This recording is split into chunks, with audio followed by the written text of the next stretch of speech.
Vers 1690, la très belle comtesse suédoise de Königsmarck décide de prendre un amant. Mais elle ne décide pas de prendre n'importe quel amant.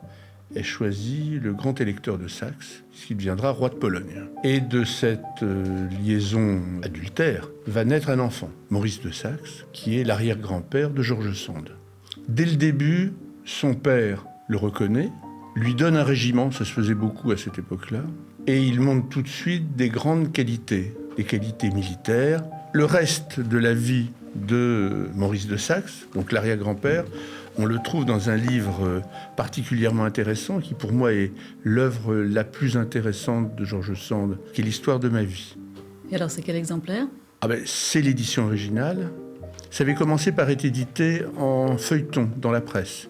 Il y a 500 pages qui sont consacrées à sa famille et, ce faisant, à Maurice de Saxe. Mais il est tellement brillant, tellement bon militaire, qu'on va le nommer général, puis maréchal en chef des armées du roi. Il a fait de grandes batailles. On sait un petit peu si ça s'est matérialisé sur le terrain.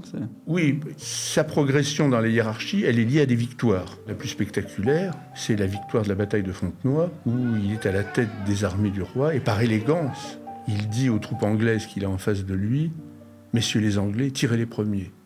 Cette phrase est entrée dans la postérité. Et réutilisée d'ailleurs. La vérité, on ne saura jamais exactement. Le personnage est très attachant, très spectaculaire, très dépensier, amateur de jolies femmes.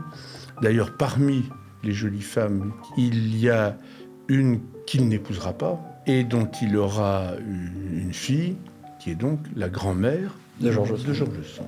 Elle sera très fière parce que Maurice de Saxe est un personnage tellement important qu'il obtient de marier sa nièce avec le dauphin de France. Ce qui fait que c'est les 3 derniers rois de France que nous ayons eus, Louis XVI, Louis XVIII et Charles X, sont des cousins de George Sand.